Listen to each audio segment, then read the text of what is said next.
puisqu'il faut continuer. L'hommage à André Markov a soulevé hier le Centre Bell. Le taciturne défenseur russe est sorti du tunnel sous un tonnerre d'applaudissements, aussi nourris d'ailleurs que soutenus. Il était au bras de sa douce épouse, précédé de leurs 2 enfants. L'ancien numéro 79 a paru ému, ce qui dans son cas n'est pas peu dire.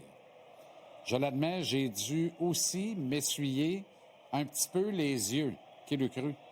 Puis, appelons ça une rectitude, je ne sais pas trop comment appeler ça en fait. J'ai pris un peu de recul face à la cérémonie, par ailleurs très réussie. Est-ce que j'ai déjà été en pamoison, moi, personnellement, devant les prouesses d'André Markov? Pas tant, non. Je l'aimais beaucoup, Markov. Je le trouvais stable et efficace.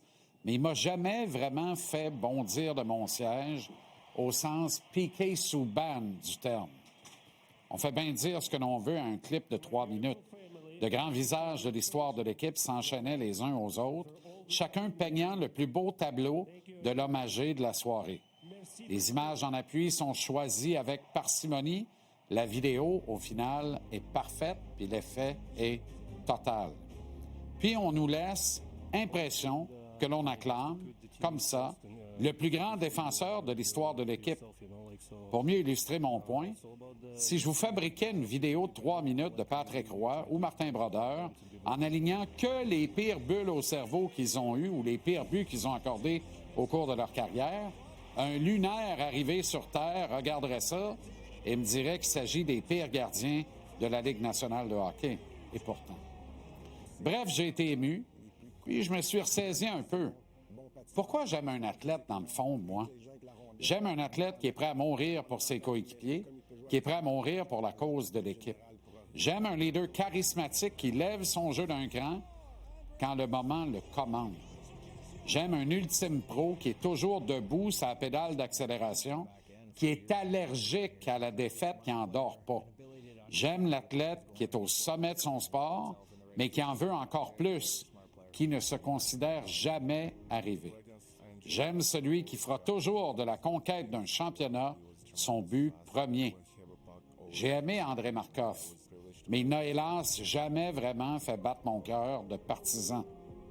Lorsque certains coéquipiers avec qui il a fait 2 brefs passages dans la filiale de Québec témoignent de son dégoût de livrer bataille avec eux, de son total je m'en foutisme, alors je me souviens aussi de cet André Markov, celui qui ignorait le contact du regard avec les médias, qui répondait laconiquement des questions pourtant légitimes. Celui vers qui on ne pouvait pas vraiment se retourner lorsque ça se corsait et que l'équipe avait besoin d'un peu de magie. Celui qui a refusé une offre ferme de 5 millions pour 1 an de la part de Marc Bergevin à l'été 2017, campé sur sa réclamation de 2 ans de contrat alors qu'il avait 38 ans. Le directeur général du Canadien en a mangé toute une lors de l'échec de cette négociation en termes de relations publiques. On n'a pas pardonné à Burge de ne pas permettre au général d'atteindre les 1000 matchs en carrière dans le chandail des Glorieux. Pourtant, l'offre lui aurait permis de se rendre à plus de 1050 matchs. On en veut encore à Bergevin en cette semaine hommage à Markov. Mais dites-moi donc, au fait, qui parmi les autres directeurs généraux de l'époque a offert les 2 ans de contrat que réclamait Markov? Je dis ça et je dis rien puisque c'est sans doute purement fortuit, mais pourquoi aucun des coachs qui ont dirigé André avec le Canadien ne sont apparus dans la vidéo hommage d'hier soir? Pourquoi Saku Koivu, qui a été son capitaine, avec qui il a livré bataille pendant 8 saisons, n'est pas apparu lui non plus? Et alors que son compatriote Alex Ovechkin apparaît dans la vidéo, aucune trace d'Alexei Kovalev, qui fut son coéquipier pendant 4 saisons. Je me répète, il y a un paquet de facteurs qui expliquent le choix éditorial de l'équipe de création du Canadien pour cette vidéo, y incluant certainement des calendriers chargés.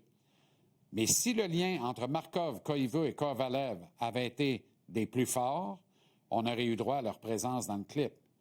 Au fond, André Markov a été quelque chose comme un glorieux, mais dans une grande époque qui n'en fut pas ben une.